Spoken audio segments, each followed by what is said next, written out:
Bismillahirrahmanirrahim. Assalamualaikum warahmatullahi wabarakatuh. Perkenalkan, saya Muhammad Abi Asyura, bisa dipanggil Abi. Saya mahasiswa psikologi Universitas Islam Kebonjeruk, Jakarta. Di sini saya ingin berbagi ke teman-teman semuanya terkait konsep diri. Jadi teman-teman semuanya, pertama-tama pastinya kita ingin sukses ya teman-teman. Sukses dalam hal apapun. Dalam hal keluarga, pertemanan, belajar ataupun karir. Langkah awal yang bisa kita lakukan adalah dengan mengenal diri kita atau memahami diri kita. Bagaimana cara membentuk atau proses pembentukan supaya kita lebih mengenal atau memahami diri kita, yaitu dengan belajar konsep diri atau istilah lainnya adalah self concept. Apa itu konsep diri? Konsep diri itu sikap atau cara pandang terhadap diri kita, teman-teman. Dalam aspek psikis yang meliputi fisik kita atau psikis, kemudian tingkah laku, perilaku, ataupun karakter kita, baik ke diri kita maupun ke orang lain.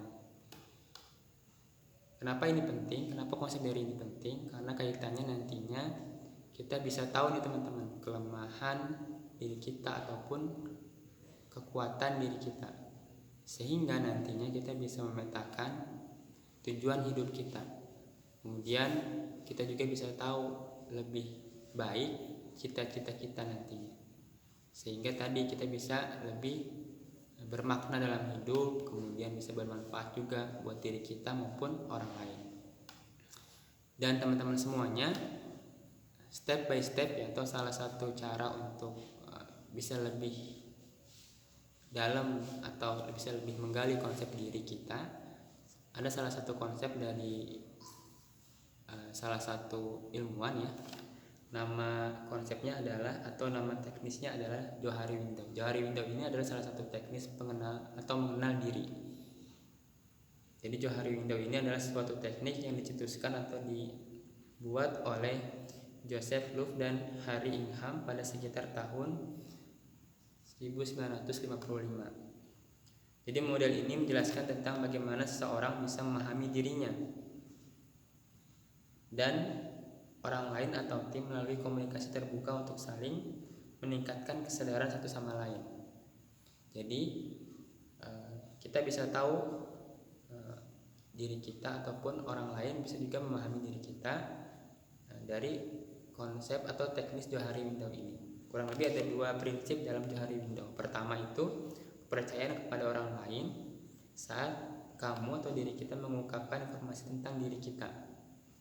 Kemudian yang kedua, belajar lebih banyak tentang diri kita sendiri melalui umpan balik yang diberikan oleh orang lain untuk meningkatkan kesadaran dan efektivitas diri sebagai individu. Tapi teman-teman semuanya, perlu kita sadari bahwa proses mengenal diri ini perlu adanya latihan atau belajar, disiplin. Jadi pada awalnya mungkin selalu terasa berat teman-teman, karena sebelum bertindak kita nih harus mengkomunikasikan dulu kepada diri kita terlebih dahulu. Apakah ini adalah sesuatu yang sesuai dengan diri kita? Apakah ini sesuai dengan keinginan diri kita? Dengan kata lain, proses mengenal diri ini adalah proses membangkitkan kesadaran diri yang perlu waktu dan perlu adanya latihan yang disiplin terus-menerus. Kembali ke teknis Johari Window. Jadi Johari Window ini teman-teman, atau teknis mengenal diri, ada 4 cara teman-teman, atau ada 4 jendela. Yang pertama itu, kuadran pertama itu saya tahu, orang lain tahu, atau saya tahu, Anda tahu. Dimana konsep ini teman-teman adalah ruang terbuka terhadap ciri-ciri kepribadian kita, seperti emosi kita, kemudian sikap dan perilaku kita, cita-cita kita, hobi kita, yang bisa diketahui oleh diri kita dan orang lain pun tahu. Contohnya kita hobi traveling, kemudian kita ceritakan hobi kita ke orang lain, maka orang lain tahu bahwa kita ini suka traveling. Jadi saling terbuka satu sama lain, diri kita maupun orang lain juga tahu tentang diri kita. Itu yang pertama. Yang kedua, atau kuadran kedua, teman-teman semuanya, bisa dibilang pada kuadran kedua ini layaknya jendela. Jadi saya tahu tapi Anda tidak tahu. Kita tahu sebagai diri, kemudian orang lain tidak tahu. Jadi teman-teman semuanya, ada pembatas, hanya diri kita yang bisa mengetahui mengenai aspirasi, tujuan hidup, impian yang ingin dicapai. Tapi orang lain tidak tahu. Ya. Contohnya mungkin ya, kita mendapatkan nilai ujian yang jelek, maka orang lain tidak tahu ujian kita jelek karena kita menyembunyikannya. Jadi kita berusaha menyembunyikan nilai kita supaya orang lain tidak tahu. Atau mungkin kita ini merasa gugup ketika berada di depan atau berbicara di depan orang banyak, maka kita ketika ingin dipilih untuk menjadi MC atau pembawa acara, kita tidak mau. Kita selalu menolak misalkan. Itu salah satu contohnya. Itu yang kedua teman-teman. Jadi kita tahu, orang lain tidak tahu kelemahan atau kelebihan kita atau tentang diri kita. Itu yang kuadran kedua. Yang ketiga, selanjutnya kuadran ketiga. Kuadran ketiga ini sama seperti jendela pada kuadran kedua, namun yang membedakan yaitu saya tidak tahu, Anda tahu. Jadi kita nggak tahu, tapi orang lain tahu. Ya. Jadi bila mana sikap kita saat mendapat sesuatu dari orang lain, misalkan gini teman-teman, ketika kita berada di organisasi, contoh kegiatan langsungnya, ada orang-orang yang memberikan masukan atau kritikan kepada kita terkait kinerja kita, maka sikap kita adalah menerima atau menolak. Itu tergantung diri kita, karena orang lain tahu nih kinerja kita baik atau enggak, sedangkan kita enggak menyadari bahwa ada hal-hal yang kurang dalam diri kita saat bekerja sama atau saat berorganisasi. Nah itu, ada titik buta yang kita tidak tahu tapi orang lain tahu. Itu kuadran ketiga. Kuadran keempat yaitu saya tidak tahu, orang lain pun tidak tahu. Jadi kita nggak tahu nih sebagai diri kita apa sih kelebihan kita, kelemahan kita, kemudian impian kita, tujuan kita, apapun tentang diri kita. Orang lain begitu juga tidak tahu. Ini kebalikannya dari kuadran pertama mungkin ya, tertutup.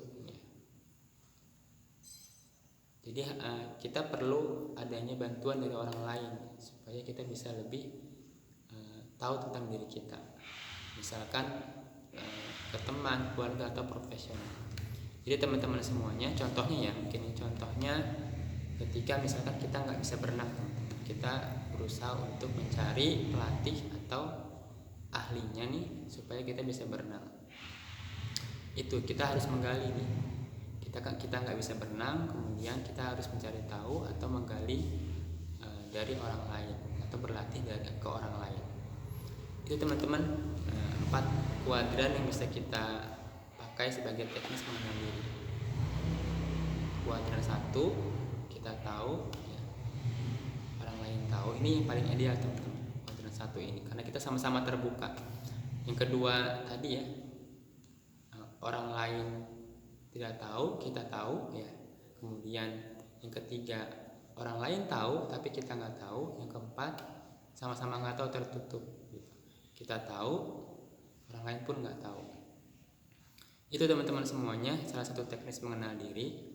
Selanjutnya mungkin saya kuatkan kembali tentang konsep diri ya tadi ya. Konsep diri itu ketika kita sudah mengenal diri kita, memahami diri kita gitu ya, maka terbentuklah yang namanya konsep diri. Jadi kita bisa lebih bermakna dengan diri kita, bisa lebih tahu tentang diri kita, kemudian kita bisa lebih mengembangkan diri kita. Jadi teman-teman semuanya, banyak hal-hal yang kita bisa lakukan sendiri, ada juga hal-hal yang kita perlu bantuan orang lain untuk menyelesaikan masalah pada diri kita. Nah itu kita bisa lakukan ketika kita terbuka untuk diri kita, kemudian juga terbuka untuk orang lain. Tentunya ada batasan-batasan tertentu yang mungkin kita lebih paham. Dan itu teman-teman semuanya bermanfaat sekali buat kehidupan kita. Tadi ya bisa, pertama kita bisa tahu tujuan hidup kita, kedua bisa lebih mudah berinteraksi dengan orang lain. Ya teman-teman semuanya, itu saja dari saya. Semoga bisa bermanfaat buat teman-teman semuanya. Kurang lebihnya mohon maaf. Assalamualaikum warahmatullahi wabarakatuh.